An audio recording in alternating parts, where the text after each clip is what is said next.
Akhirnya kasus perselingkuhan ibu dengan menantu di keluarga Norma Risma yang sempat viral memasuki babak baru. Setelah hampir setahun sejak heboh di publik pada akhir tahun 2022 lalu, kasus keluarga Norma Risma berlanjut. Kala itu, Norma Risma melaporkan ibu kandungnya sendiri Rihanna karena berselingkuh dengan suaminya Norma Risma. Bahkan kisah Norma menceritakan perselingkuhan ibu dengan pria yang kini telah jadi mantan suaminya itu sempat menggegerkan publik. Ia mengaku mendapati ibu kandungnya dan mantan suaminya itu digerebek warga karena dugaan perselingkuhan. Norma pun telah mengambil tindakan melaporkan kasus perselingkuhan. Kini, akhirnya setelah melalui penyelidikan panjang, Rihanna ibu kandung Norma Risma itu jadi tersangka. Tak hanya Rihanna dan Rozi Zai, mantan suami Norma Risma juga ditetapkan sebagai tersangka. Polda Banten menetapkan ibu dan mantan suami Norma Risma menjadi tersangka kasus perzinahan.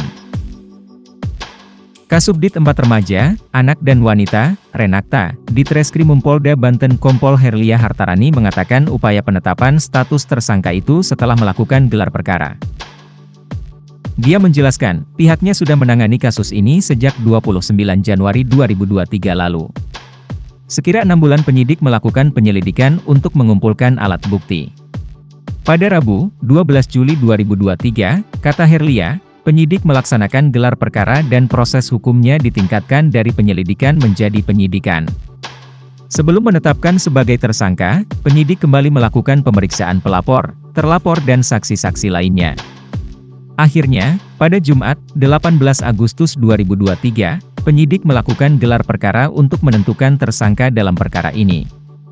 Herlia menambahkan, berdasarkan alat bukti yang ada dan keterangan saksi, penyidik memutuskan menetapkan 2 orang terlapor yakni Rozi dan Rihanna sebagai tersangka. Kepada pihak-pihak yang terlibat dalam perkara ini dapat kooperatif sehingga kasus ini dapat dituntaskan segera dan tidak berlarut-larut, ujar Herlia. Setelah menetapkan tersangka, lanjut Herlia, penyidik akan melakukan pemanggilan terhadap kedua tersangka untuk meminta keterangan lebih lanjut.